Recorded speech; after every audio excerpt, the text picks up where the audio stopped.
Hey guys, what's going on? It's Andrew from AR Media, and tonight's video I want to review Red Sparrow on 4K UHD Blu-ray. Let's get to the movie quickly. Now, I was actually really excited to see this one. I didn't get a chance to see it in theaters, so this was a first watch for me, and overall it was a decent spy thriller, but nothing that really stood out. It was definitely a slow burn, and definitely had some pacing issues throughout. I do feel it was a bit overly long at 2 hours and 20 minutes, but I did enjoy the ride. Now, I will say going into this that this is a pretty bloody and brutal movie, so if you're sensitive to those type of things, you may not want to watch it, but I had fun with it. I had fun with the twists and turns, and I'm into these psychological thrillers, so I had a good time with it, but it just doesn't stand out from the bunch.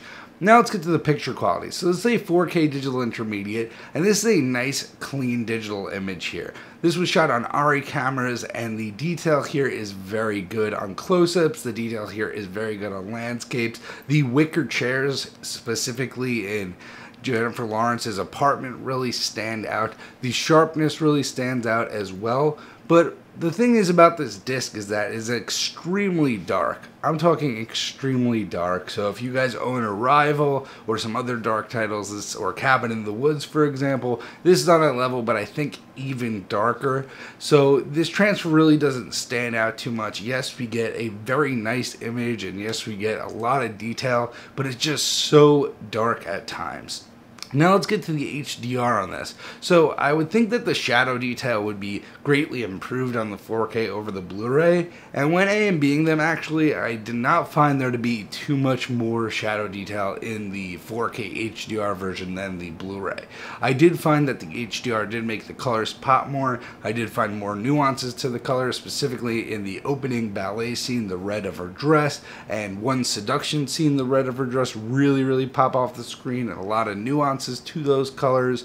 But I will say that the shadow detail did leave something to be desired here, although the image altogether was nice. I know it sounds negative. When you guys watch this, believe me, it's a really nice image. I just feel it could have been better. Also, guys, I want to note that this is not action-packed, so it's not filled with 4K HDR scenes in general, so just keep that as a note. Now let's get to the audio quality. So this has a Dolby Atmos mix, and I found this mix to be pretty good. It offers a nice immersive mix, not too frequent use of the overheads, but nice use of surrounds, clear dialogue, and nothing to complain about there. Happy they gave us an immersive mix on this one.